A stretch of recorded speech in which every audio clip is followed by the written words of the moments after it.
The school board president's face was a mask of disbelief. He kept looking from the official papers in his hands, to me, then back, to my mother, Carol, a woman who wore her local power like a crown. His voice, when it finally came, was hesitant but firm, cutting through the tense silence of the auditorium.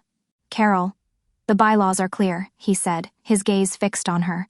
"We have to read the speaker's submitted credentials into the public record." He took a slow, deliberate breath and swallowed hard. Her full credentials.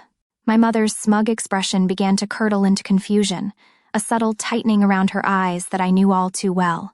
She started to open her mouth, probably to dismiss the whole thing with a wave of her hand.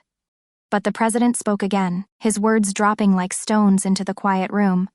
"And we have to recognize these are direct orders from the Pentagon, but 2 weeks earlier, that moment of reckoning felt impossibly distant.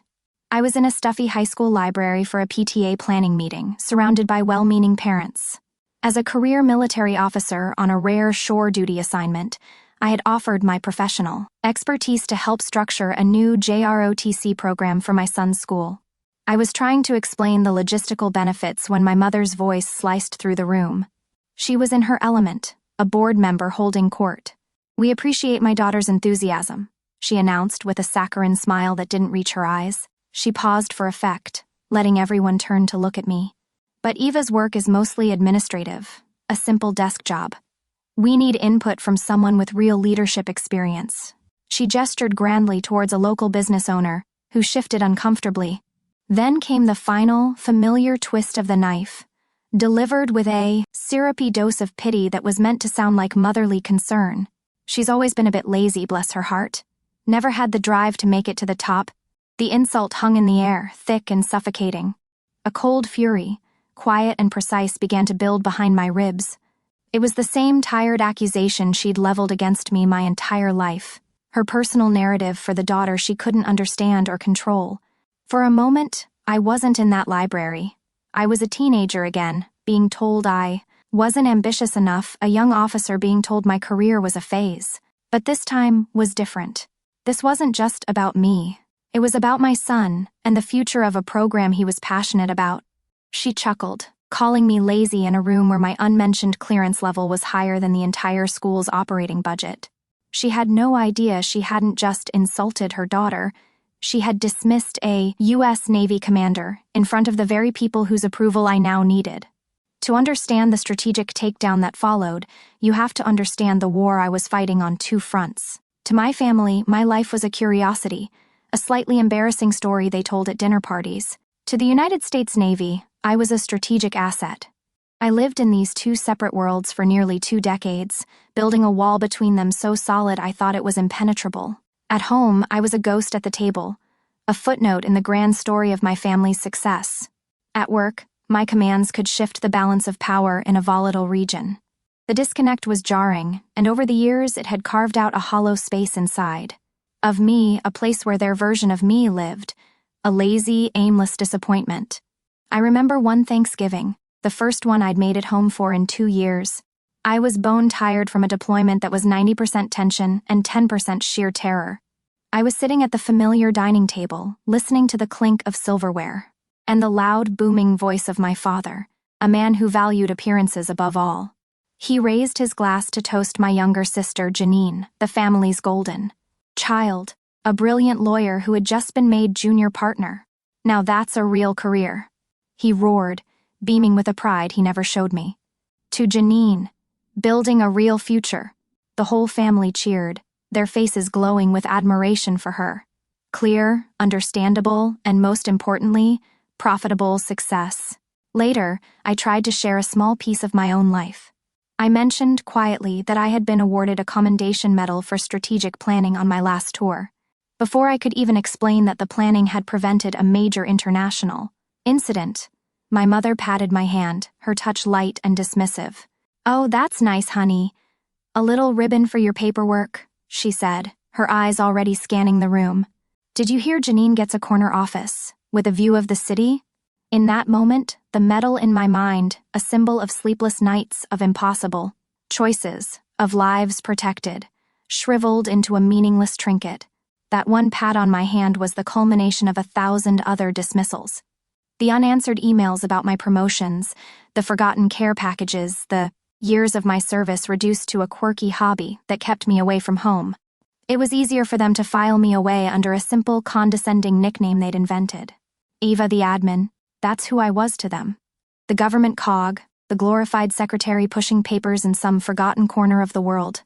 It was a cruel little joke that allowed them to ignore the reality of what I did, because the reality was something they couldn't control, couldn't brag about at the country club. It was their shield against a truth they found inconvenient. A lazy daughter with a boring desk job was a story that made sense to them. A combat commander was not, but my other world was silent, cold, and deadly serious. I remember standing in a skiff, a sensitive, compartmented information facility, where the only light came from the glow of 24 monitors, and the only sound was the hum of servers and the low, controlled cadence of my team's voices. We were running a red team exercise, a war game simulating a catastrophic breach in naval intelligence. The pressure in that room was a physical force, a weight on your chest that never let up. Suddenly, the data streams went wild. It was a sophisticated phantom attack designed to make us chase ghosts while the real threat slipped through. One of my best analysts called out a recommendation, a standard defensive maneuver. But something felt wrong. A flicker in the code, a pattern that was too perfect. No, I said, my voice cutting through the low murmur. That's a trap. All eyes turned to me. The weight of the entire carrier group, even in simulation, rested on my next command. Deny their ISR platform access. I want a full SIGINT blackout on the Eastern Corridor now. We run the Black Fog protocol. It was a risky, unconventional countermeasure. For a full 30 seconds, the only sound was the frantic clicking of keyboards. Then, a new symbol flared to life on the main screen. The simulated threat. Actor. Exposed and isolated. Exactly where my gut told me they would be.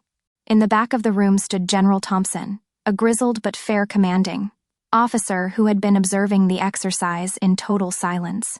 He was a man of few words, and his praise was the rarest of currencies. He caught my eye from across the dark room and gave me a single, sharp nod. "Good instincts, Commander," he said, his voice a low rumble. "You just saved the entire carrier group." That nod, that one quiet acknowledgement of my competence from a man whose respect I had earned, felt more real and more valuable than any hollow toast my father had ever given. It was a confirmation that in this world, my world, I wasn't an admin. I was a commander. I tried to explain the disconnect to my father once, years ago. I cornered him in his study, away from my mother's suffocating presence, and tried to tell him how much her constant belittling hurt. He just sighed, polishing his glasses with a silk handkerchief. "You know your mother is a public figure in this town, Eva. Her image is everything," he'd said, not unkindly, but with a weary finality that crushed any hope of being understood. "Your unconventional career is hard for her to brag about. It's not like being a lawyer. Just let her have this. It's easier for everyone." It was easier for them to keep me in a box, to sand down the sharp, complicated edges of my life until I was smooth, simple, and ignorable. For years, I had compartmentalized. I was Eva the admin at home and Commander Rostova at work. But when my mother's political ambitions threatened my son's future, I decided to merge my two worlds. It was time for the school board to get a Pentagon-level briefing. Driving home from that PTA meeting, the hot, familiar sting of humiliation began to cool into something else entirely. It became a cold, hard resolve, the kind I only felt when a mission was in jeopardy. My mother's opposition wasn't personal anymore, it was tactical. She saw the JROTC program as a threat to her control, and my involvement as a blemish on her carefully curated public image. I realized then that another emotional confrontation would be a waste of resources. Arguing with her was like fighting a ghost. She would simply deny, deflect, and reframe my feelings as an overreaction. So I decided to stop playing her game. The objective was clear: ensure the JROTC program was approved. The obstacle was a single, powerful board member. My strategy would not be emotional. It would be procedural. That night, I didn't mourn the relationship I wished I had with my mother. Instead, I opened my laptop and began my reconnaissance.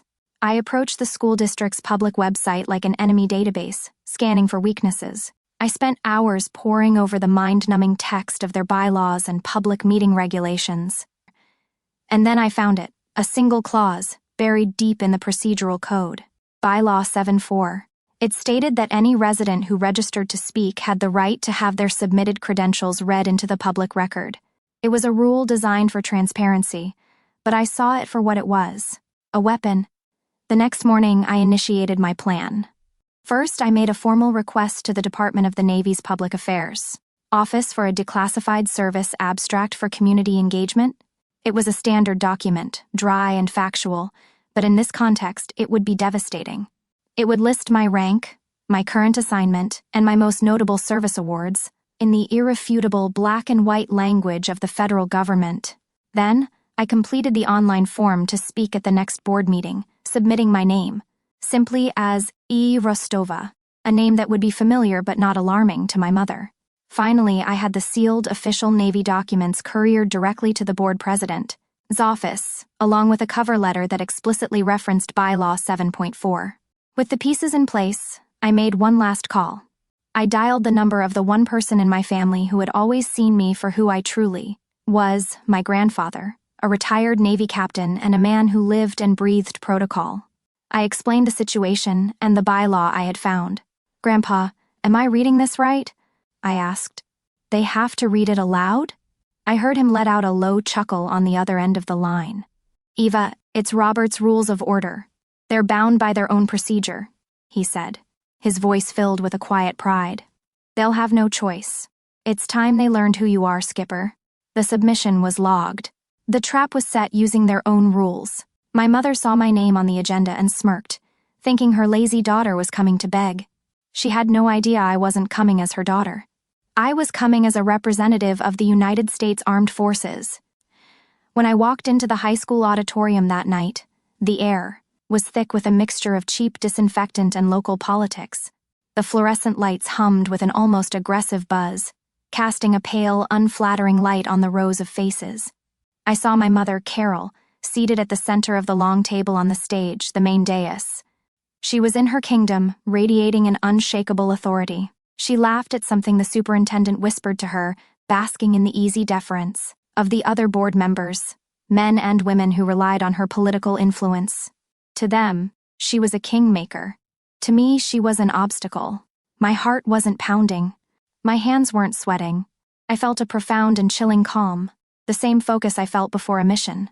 This was just another engagement, with its own rules and its own objective. My mother finally tapped the microphone, the sharp sound echoing through the room. She scanned the crowd with a practiced political smile before her eyes landed on me. The smile tightened just a fraction. "And finally," she announced, her voice dripping with dismissive finality, "we'll now hear a final comment from a community member on the JROTC proposal before the board votes to table it indefinitely." She looked directly at me. "E. Rostova, you have 3 minutes." Every word was a carefully chosen weapon. Final comment, table indefinitely, E. Rostova. She was framing me as an insignificant afterthought, a powerless child making a last futile plea. I walked toward the podium, the sound of my sensible heels clicking deliberately on the polished floor. I could feel every eye in the room on me, could feel their pity, their curiosity, their indifference. I reached the podium and arranged my single sheet of paper, but before I could speak, a new voice cut in. It was the board president, a fussy, balding man named Mr. Abernathy who lived by the rigid comfort of rules and regulations. "One moment," he said, a hint of irritation in his voice. He began shuffling through the papers in front of him, looking for my submission. He found it, and as his eyes scanned the page, his entire demeanor changed. His eyes widened. He looked up from the document, staring at me with a new, startled expression. He looked over at my mother, then back at me. "As per Bylaw 7.4, he began, his voice suddenly stripped of its usual bureaucratic monotone. "For the official record, I must read the speaker's credentials." He cleared his throat, a nervous, raspy sound. He was no longer just reading a formality. He was making an announcement. "Speaking on this matter is Commander Eva Rostova, United States Navy." A low murmur rippled through the auditorium. I saw heads turn, people whispering behind their hands. I kept my eyes on my mother. Her plastic smile was frozen in place, but a flicker of panic had ignited in her eyes. She was a politician, and she could sense the mood of a room turning against her. Mr. Abernathy's voice grew stronger, each word landing with more weight than the last. Commander Rostova is currently serving as, my God, Special Operations Command Liaison assigned to the Pentagon. The murmurs grew louder. This wasn't some local parent anymore. This was something else entirely. Her submitted file, he continued, now reading with a tone of outright awe, includes an 18-year service summary, 3 combat command tours. He paused, his eyes scanning the page in disbelief before he read the final, devastating detail. And the Navy Cross. A man in the front row, wearing a faded Marine's cap, let out an audible gasp. It wasn't a dramatic sound, but in the charged silence, it was as loud as a gunshot. The Navy Cross, the second highest award for valor in combat a person could receive. My mother's face, which had been pale, now seemed to drain of all color. The smug mask of the untouchable board member Carol Rostova didn't just crack, it shattered. I watched the woman who had called me lazy, who had called my life's work a desk job, confront a truth so far beyond her comprehension that she was rendered completely, utterly speechless. The room was dead silent. Every single person was staring at me. I calmly unfolded my own copy of the papers, the crisp sound echoing in the stillness. I didn't raise my voice. I didn't need to. I spoke with the calm, clear authority of a commander addressing her unit. Board member Rostova, I began, making a point to use her title, severing the personal connection and establishing a professional one. You have publicly questioned my qualifications and stated that I am too lazy to succeed. I let those words hang in the air, a direct echo of her own public insults. These Pentagon orders state that my expertise in youth leadership development is considered a strategic asset to the Department of the Navy. I finally looked directly at her, locking her gaze for the first time. I am not here as your daughter. I am here as Commander Rostova. I paused, then delivered the final payload. And I am formally advising this board that the JROTC program is critical for national service recruitment and leadership. Tabling this vote would be a grave error. I finished speaking and simply stood there, my hands resting on the podium. The other board members were staring at my mother, their expressions a mixture of shock, confusion, and dawning horror. The business owner she had so proudly championed was visibly sinking in his chair, trying to become invisible. Her power, built on whispers and favors and a carefully constructed image, had evaporated in less than 3 minutes. My entire life, my mother wielded her opinion as a weapon. In the end, it only took 1 page of official orders to silence her completely. As soon as I finished speaking, a heavy, profound silence blanketed the auditorium. It was broken by the board president, Mr. Abernathy, who cleared his throat and hastily called for a vote on the JROTC initiative. The motion to approve and fully fund the program was passed with a vote of 6-1. My mother was the lone nay. It was a petty, final act of defiance, the last gasp of a power that had been publicly dismantled. It didn't anger me. Instead, I felt a strange, detached pity. She had become a caricature of herself, isolated by her own pride while the rest of the board scrambled to align themselves with the new, undeniable authority in the room. When the meeting was adjourned, the room erupted into chatter. I saw my father take my mother's arm and guide her toward a side exit, there, movements quick and furtive, like shadows trying to escape the light. They didn't look at me. They didn't say a word. Their departure left a void that was immediately filled by something new, something I hadn't expected. A small group of parents approached me, their faces full of gratitude and respect.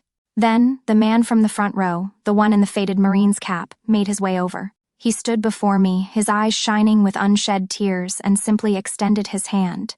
"Thank you for your service, Commander," he said, his voice thick with an emotion I had never once heard from my own father. In that one handshake, in that simple, honest acknowledgement from a complete stranger, I felt a sense of belonging that my own family had denied me for 20 years. That night was the end of one war. The year that followed was about building the peace. 1 year later, I stood on that same high school auditorium stage, but this time, the lighting was warm and the room was filled not with tension but with applause. I was in my dress white uniform, the guest of honor at the first annual JROTC awards ceremony. My actions that night had sent ripples through the entire district.